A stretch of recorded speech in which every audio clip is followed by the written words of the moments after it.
Shalom, bom dia a todos, Boker Tov. Hoje nós vamos continuar com o nosso estudo do Talmud e agora nós já entramos na lei oral, as primeiras gerações. Eu aconselho que vocês tenham a Torá junto, por isso eu disse, de todos os livros, não precisa comprar nada, eu vou ler tudo, não precisa comprar agora, mas vão querer comprar porque são maravilhosos, mas a Torá é necessária, eu preciso ter a Torá e de preferência o Taná, para nós termos profetas e tudo. Por quê? Porque os livros históricos, eles quase que em todos os assuntos, eles vão remeter a algum versículo, algum capítulo da Bíblia. Então nós precisamos ter a Torá em mãos. Vamos começar a ler, vamos pensar positivo no dia de hoje. Hoje é 24 de Tishrei de 5.784. Hashem sabe o que faz, Hashem sabe o que emana, e Hashem sabe o que cria, e Hashem sabe o que transforma, e também o que Ele permite. Nada que acontece não existe nada que aconteça que não tenha a permissão de Hashem. Então nós vamos orar, talvez depois, eu vou fazer salmos hoje, nós vamos orar pelo povo de Israel e pelo povo submetido ao Hamas, que é o povo da Palestina. Nós vamos orar por todos. Sinto muito, mas dó de bandido eu não tenho. Mas nós vamos orar por o povo que não merece passar pelo que está passando. E se merece, que saiam vitoriosos, porque Israel vai vencer. Isso é profético, isso está na Torá. Então vamos lá, a lei oral, as primeiras gerações. Desde os tempos antigos, o povo judeu tem vivido de acordo com as leis do Código Mosaico. Por certo número de gerações, particularmente na época dos juízes e na era do primeiro templo, importante porque a gente vai poder entrar na história e perceber bem quando foi o primeiro templo, porque a gente sabe muito sobre o segundo templo, né, que foi destruído no ano 70 da Era Comum, mas e o primeiro templo? É 950, 586 antes da Era Comum. Essas leis nem sempre foram estritamente observadas, mas a violação nunca atingiu proporções tais que implicassem na rejeição desse código em favor de alguma outra legislação. Como eu disse em outros vídeos, a Torá foi, é e sempre será um elo, né, a religião, enfim, um elo muito forte no povo. O povo, embora às vezes praticasse transgressões e fosse repreendido pelos profetas por seus delitos e pecados, continuava a considerar-se ligado por laços indissolúveis ao corpo de leis que lhe fora ligado pela revelação divina. Entende? Isso explica porque a Torá era estudada e observada até nas épocas mais conturbadas e trágicas.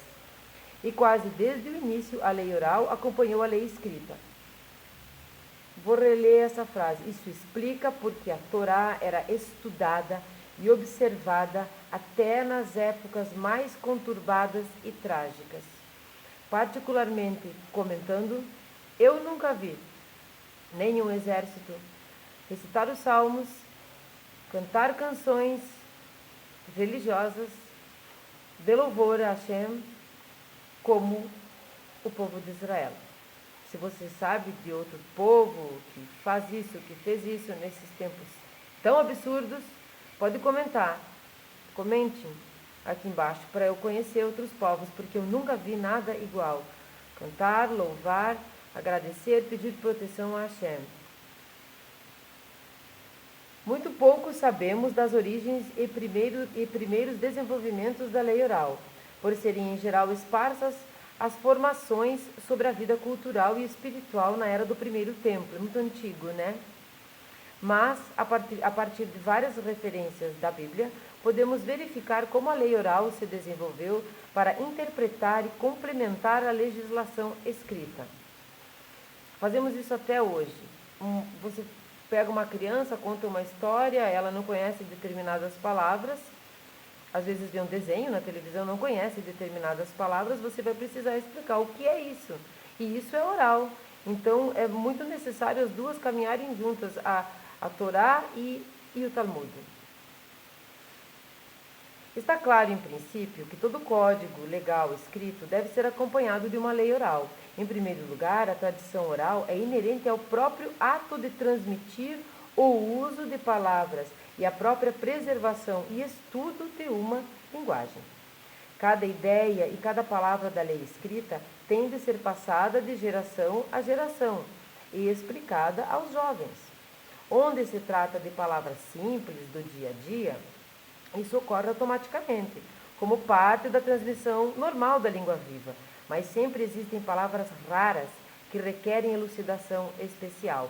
Além disso, até a sociedade mais conservadora, a linguagem evolui e muda.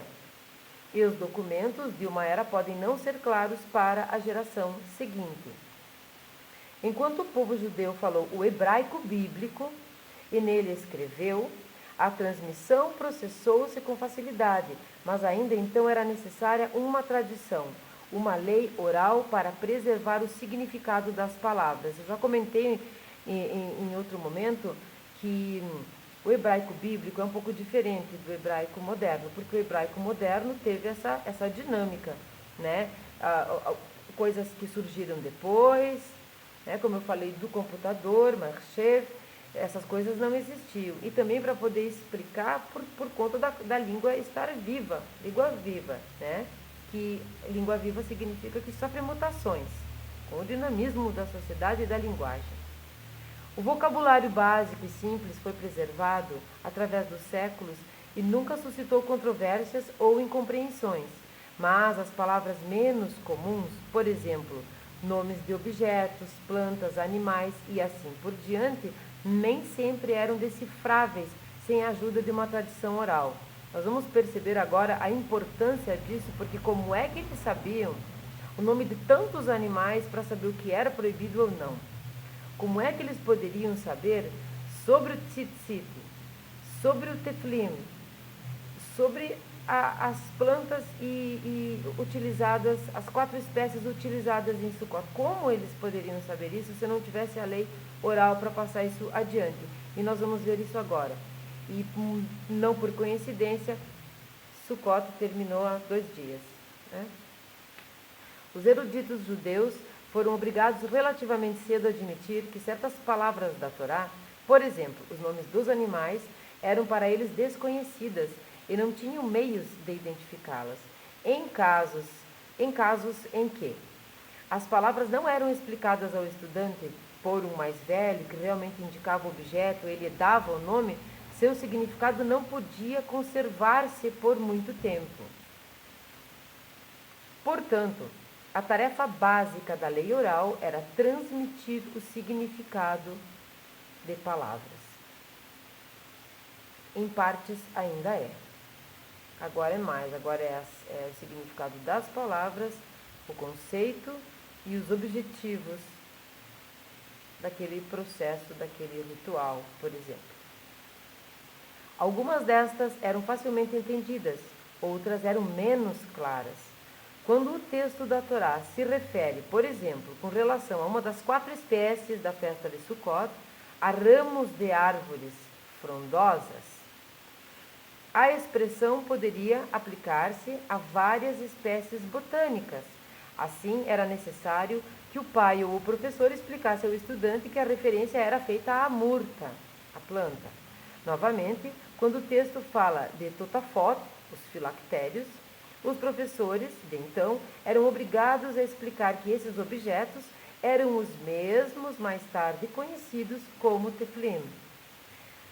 Essas elucidações passadas de geração a geração constituíram um estágio na lei oral que foi crucial para a compreensão e, portanto, para a observância, para a sobrevivência. Aqui, quando fala Sukkot, ramos de árvores frondosas, você está com a sua Bíblia na mão, está, que eu sei, vai pegar ela, a Torá, e vai aprender uma palavrinha, se não souber, porque acho que vocês já sabem, estão danadinhos. Vaikra. Vaikra é Levítico. Então, nós vamos ler Levítico, Vaikra 23:40. Nós não vamos chamar de Levítico, nós vamos chamar de Vaikra. Quando nós formos ler alguma coisa de Shemot, vocês vão entender por que nós não vamos falar Levítico. Porque Shemot é Êxodo. E a tradução não faz nem sentido. Mesmo que tenha acontecido um Êxodo, tá? O nome é Shemot. Nomes. Então vamos ler Vaikra 23:40. E tomareis para vós, no primeiro dia, o fruto da árvore formosa, etrog, aquela fruta que parece uma cidra, mas não é. As pessoas acham que é uma cidra, não é, é um etrog. Palmas de palmeiras, ramos de murta e de salgueiro de ribeiras. E vos alegrareis diante do Eterno vosso Deus por 7 dias, isso é Sukkot. E celebrareis esta como festa ao Eterno por 7 dias cada ano, estatuto perpétuo pelas vossas gerações. No 7º mês a celebrareis. Tishrei é o 7º mês. Então, como assim se o ano começou agora? Lembra que eu disse? Muda o calendário judaico. Ali, Elul, estamos em Tishrei, Rosh Hashanah. Mas a contagem dos meses vem de Nissan. Voltando ao texto. Espero que estejam escutando. E sem chiado. E claro também. Outras necessidades surgiram após essa primeira fase, e uma delas foi a definição de palavras e conceitos registrados na Torá. Pode ser que esses conceitos fossem claros e inequívocos para uma ou duas gerações, mas valores e costumes modificam-se inevitavelmente e aparecem novos problemas, de modo que se torne essencial definir o significado preciso de certas palavras. Por exemplo, disse nos 10 mandamentos que o 7º dia é o Shabat do Eterno, teu Deus. E nele não farás qualquer trabalho. Isso está em Shemot, Êxodo. Eu não vou ler agora, é Shemot 20:10, onde fala de guardar o Shabat e não fazer trabalhos. Como é que eles iam saber que trabalhos eram esses? Em cada época, isso imediatamente suscita várias questões práticas, como definir o trabalho para efeito dessa proibição, como definir o trabalho. A Torá cita explicitamente certos trabalhos que são proibidos no Shabat, tais como lavrar e colher, acender fogo, cozinhar e assar. Mas cada geração apresenta suas próprias indagações sobre atividades não familiares às gerações anteriores. Por exemplo, não existia celular, né? Não existia televisão. E isso é uma coisa que foi explicada de geração em geração, até chegar aqui foram se modificando. Então o celular não é ligado no Shabat, não é assistido televisão. Um judeu ortodoxo religioso, né? Nem tem televisão, não assiste em outros dias, imagina no Shabat. Agora, e a comida? Não assar, não esquentar, como fazer? Então, todo o judeu é muito bem preparado, ele vai ter a plata com um termostato, onde a comida, você vai fazer tudo isso na sexta-feira, antes do Shabat, antes do pôr do sol da sexta-feira. Tudo isso vai ficar preparado com um termostato para esquentar a comida. Então você não vai criar, não vai trabalhar. Esse é um dia, o Shabat, de louvor a Hashem e de descanso, onde as pessoas se reúnem com a sua família e ficam orando, se divertindo. Olha que coisa linda, pois justamente foram atacados no Shabat. Nada é por acaso, gente, nada é por acaso. Outro sim, se o texto diz, vivereis em cabanas 7 dias, o que é cabana? Novamente, Vaikra 23:42. O estudante deve imediatamente perguntar a si mesmo, como definir cabana, açúcar? Existem períodos em que o significado dos termos é de conhecimento comum, porque a vida é estática e a cada geração emula a que a precede. Mas, em todas as épocas, ocorrem indagações sobre inovações e situações limítrofes. A precisa definição não requer um vínculo com uma legislação especial. explícita e dirigida, mas deriva da maneira com que as pessoas aprendem o que se deve fazer e como comportar-se em várias eventualidades. Os doutos de cada geração procuraram dar a essas tradições nova forma mediante certo grau de generalização e abstração. Eu dei um pause para pegar um chimarrão.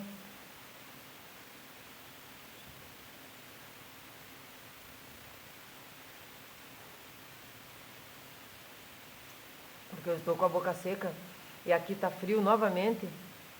E parece que não sai do frio nunca. E tradição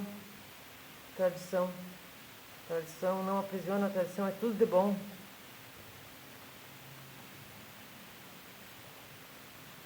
Então me desculpe, mas eu estava com a boca seca, sedenta por um chimarrão, mate verde.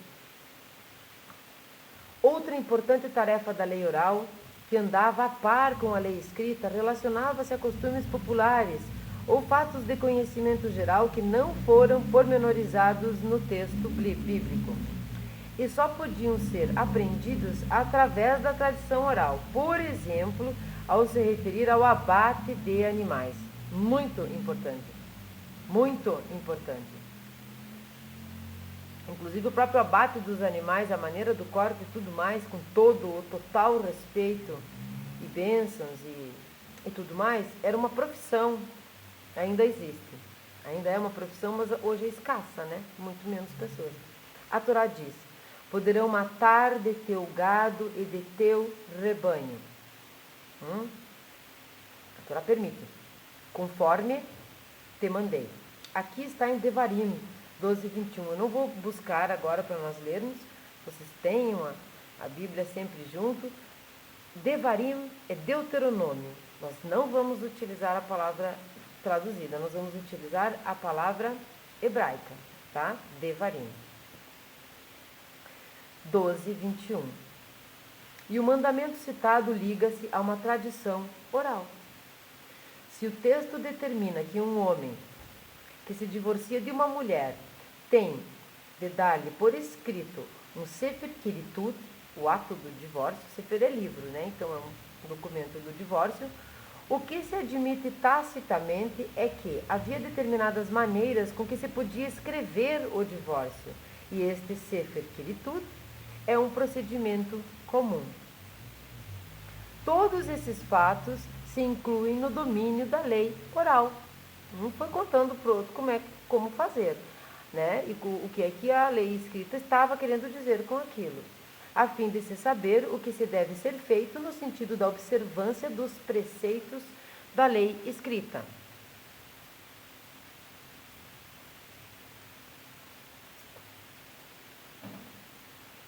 A necessidade de transmissão formal aumentou, obviamente, à medida que o tempo passava. Nas primeiras gerações, depois da revelação divina no Monte Sinai, toda a comunidade conhecia a significação e a intenção de cada expressão, e seria supérfluo engajar-se na divulgação deliberada desse conhecimento. Com o correr do tempo, a tendência natural dos pais a instruírem os filhos já não bastava, e a educação tornou-se objeto de estudo deliberado e formal. Falamos no capítulo 2 sobre a educação, né? E o estudo da Torá.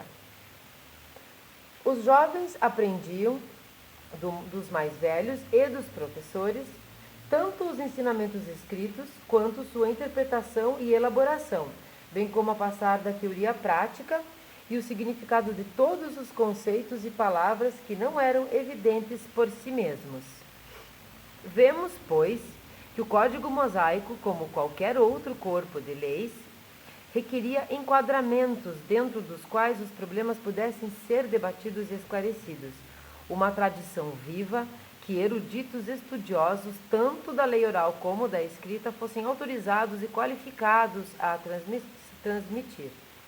A própria Torá nota que havia uma possibilidade de surgirem problemas que não pudessem ser resolvidos pela simples leitura do texto e que deveriam ser submetidos a conhecimento mais especializado. No direito, até hoje, Precisamos o conhecimento da lei escrita, o conhecimento da lei consuetudinária, que é dos costumes. Hoje existem as súmulas vinculantes, existem a própria jurisprudência, o que já passou transitado em julgado, o que já aconteceu, casos similares. Então, não é só a lei escrita. Um caso é diferente de outro, existem particularidades, e assim deve ser, né?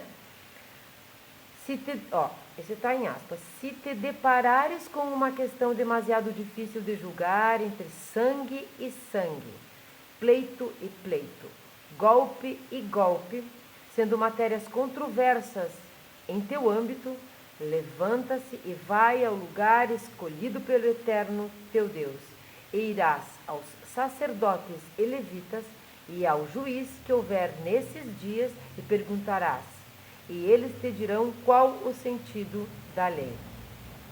Isso é Devarim 17, 8, 9. Quando é um caso assim, que está especificando que é o capítulo 17, versículo 8 e 9, nós podemos ir simplesmente, mas quando nós queremos compreender um contexto, não podemos pegar versículos soltos.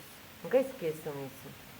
Isso foi um grande problema, isso é um grande problema até hoje nas traduções, porque não existem versículos soltos, todos eles têm um contexto, tá? Nós terminamos esse subtítulo e nós vamos para a grande assembleia, e nós vamos fazer o capítulo 3º hoje inteiro, porque ele é curto. Eu é que falo demais. A grande assembleia. Na era do primeiro templo, lembra lá, vamos voltar aqui, 586, antes da Era Comum. Na era do primeiro templo, já encontramos menção aos Tofse Torá, os que aprenderam na Torá. Escrito: homens que se dedicaram ao estudo e interpretação da lei. No começo da era do segundo templo, quando Ezra, eu acho que é Esdras, a tradução, o escriba, lia em voz alta a Torá ao povo, isso é 445 anos antes da Era Comum. Estou lendo, tá? Um grupo de levitas postava-se ao seu lado para expor o significado pleno do texto. E o Ezra escrevia. Ele era o escriba, e muito importante. Ezra, que era um sacerdote e escriba, foi o primeiro sábio a ser identificado pelo nome, dentre todos os que estudaram e interpretaram a Torá e a ensinaram ao povo. Dele se disse que era um escriba versado na lei de Moshe, dada pelo Eterno Deus. Isso está em Ezequiel, tá? Ezequiel é Ezequiel,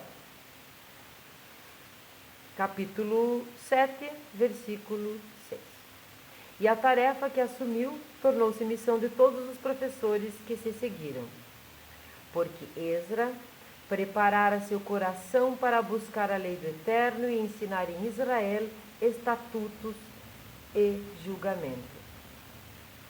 Ezra também, 7, versículo 10. Foi, portanto, o precursor da era dos escribas anônimos, o período conhecido na história judaica como Knesset Gedolah, a grande assembleia. Guardem esse nome, Knesset Gedolah. Essa era, que corresponde aproximadamente ao período do domínio persa da terra de Israel. Agora nós estamos em 539 e 332 antes da Era Comum, já se aproximando a Era Comum. Não foi objeto de crônica acurada. A natureza exata da grande assembleia não está esclarecida. Então não adianta especular, não está esclarecida. Pode ter sido uma instituição permanente com poderes legislativo e executivo, ou meramente nome genérico de todos os doutos de determinado período. Em verdade, com poucas exceções, desconhecem-se os nomes dos sábios e personalidades preeminentes dessa era. A mesma nuvem de obscuridade envolve as atividades dos membros da grande assembleia. E nada se sabe de sua conduta ou métodos.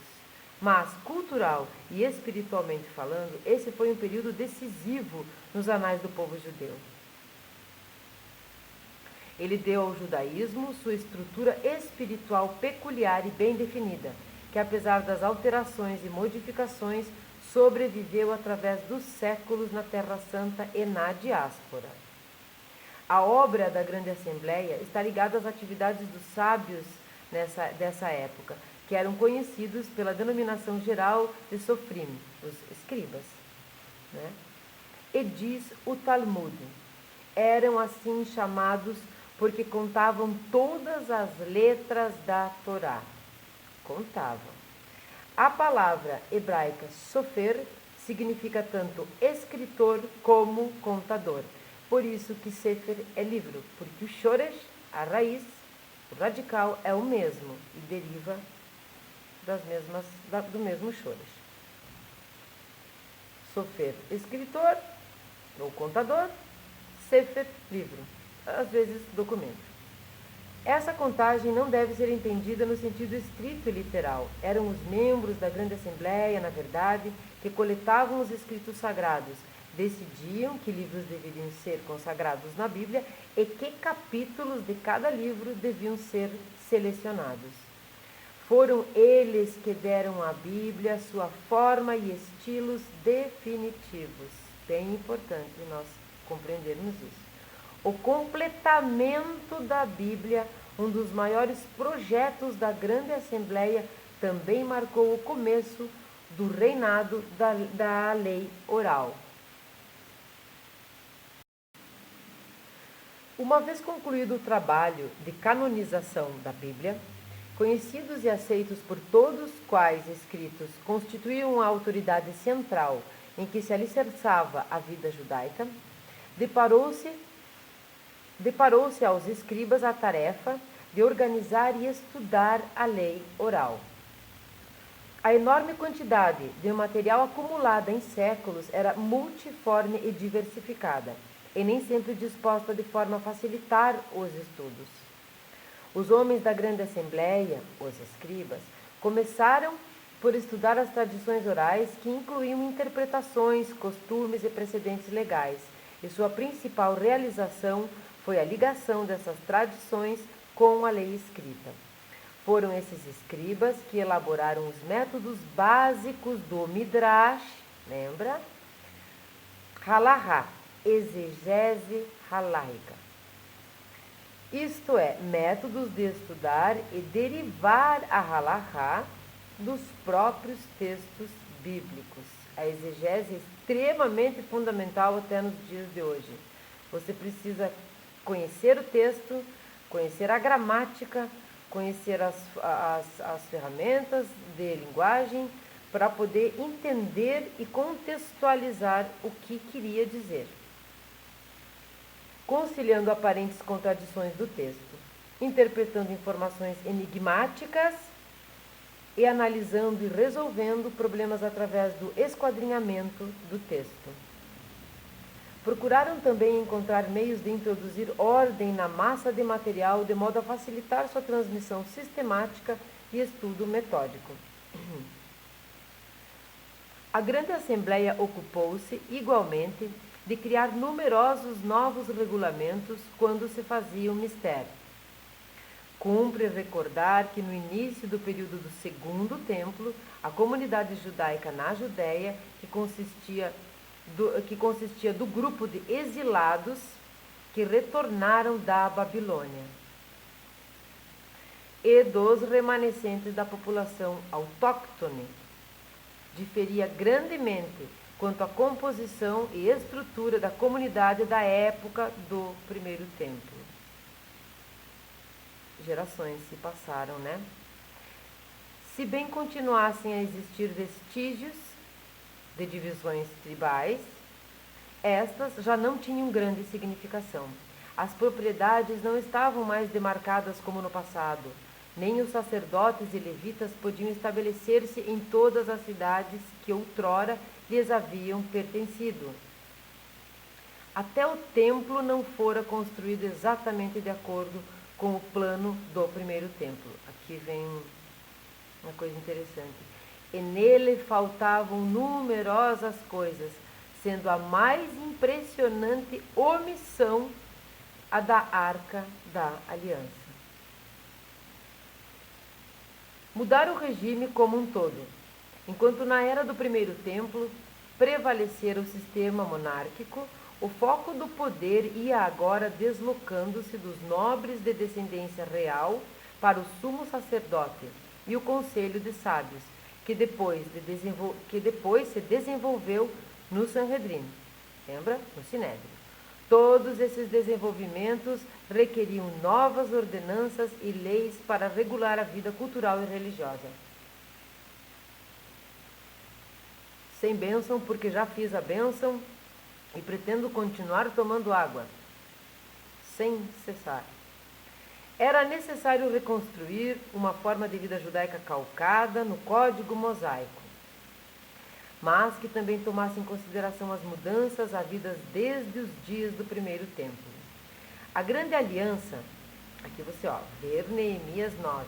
Então, se tem a Bíblia na mão, você vai lá e vai ler. É Neemias 9, que pode ser encarada como a primeira constituição do mundo. Não foi meramente uma proclamação cerimonial da obrigação de observar todas as leis da Torá, mas também denotava a aceitação de muitas outras ordenações e costumes. Os membros da Grande Assembleia enfrentavam agora a tarefa de prover, em muitas esferas, padrões fixos de comportamento que antes se haviam deixado à discrição de cada indivíduo. Assim, criaram uma liturgia regular, o Shemoneh Esrei, 18 bênçãos, a prece central da liturgia judaica até o presente. Foi essencialmente formulada pela Grande Assembleia, como foram outras bênçãos e diversos costumes. Shemoneh Esrei, 18 bênçãos, ainda consta, sempre vai constar. Essas coisas são meio, até as que não está dito que é perpétua, que é perpétua, mas essas se tornaram perpétuas, tá? Estão na Torá. Nessa minha aqui, nessa aqui. Cadê? Shemoneh Esrei. Os escribas também voltaram sua atenção para problemas de fé. É de se supor que nos tempos antigos e até no período do primeiro templo não havia formulações precisas dessas matérias, que eram transmitidas de uma época a outra como parte da tradição geral, sem merecerem ênfase particular. Contudo, os profetas e as escolas de profecia, ou filhos dos profetas, como foram chamados na Bíblia, parecem terem sido centros de especulação e estudo nestas esferas. Mas a profecia extinguiu-se na era da Grande Assembleia. Para o judeu, no judaísmo, as profecias não existem mais por conta de vários motivos. E elas não acontecerão mais até a chegada de Mashiach, homem vivo, tá? Mashiach, para o povo judeu, não é um ente, não é um espírito que vai descer, é um homem encarnado, é um homem iluminado, é um homem realmente ungido, é um líder trazendo a paz entre os povos. Mas a profecia extinguiu-se na era da Grande Assembleia, e esta instituição defrontou-se com a tarefa adicional de transmitir à geração mais jovem a herança espiritual dos profetas. Partes dessa herança estavam contidas na liturgia e bênçãos instituídas pelos escribas. Outros aspectos refletiam-se nos comentários sobre a lei escrita. Outros mais, de natureza mística, eram ensinados como unidades separadas com certo grau de segredo e foram incluídos no tema de Maaseh Bereshit, ato da criação, e Maaseh Merkavah, a carruagem divina, que formaram a última parte da Kabbalah. O período do Segundo Templo foi, portanto, a era em que se lançaram as fundações da lei oral judaica, e a imagem do povo judeu foi modelada para os séculos vindouros. Verdade. O anonimato dos sábios desse período sugere que eles geralmente trabalharam em uníssono, tendo por alvo chegar a conclusões geralmente aceitas, com a aprovação da suprema autoridade espiritual, a própria Grande Assembleia, ou Sinédrio, também conhecido como Conselho dos 70 Anciãos. Embora essa época tivesse seu quinhão de problemas, foi um período em geral tranquilo, em que ocorreu um desenvolvimento gradual e bem alicerçado. Escuta agora. Que preparou o mundo judaico para as convulsões que o aguardavam no futuro. E em 2023 vemos ainda convulsões. Mas é um povo preparado. Não esperavam, mas preparado. Aqui nós fizemos o capítulo 3 inteiro. Nós vamos começar agora a lei oral, a era dos Zugot. Agora é bem importante, porque cada parte vai ser quem era os Tanaim, quem era os Zugot, quem era... Essa parte vai nos trazer mais próximos dos dias de hoje. Não bem dos dias de hoje, né? Porque isso é muito antigo. Então, nós terminamos o capítulo 3.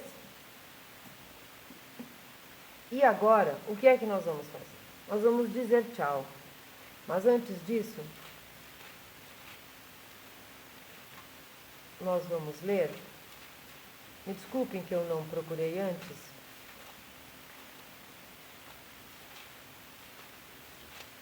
Em favor e em solidariedade de todos os povos, de todas as pessoas que estão sofrendo nesse momento uma guerra.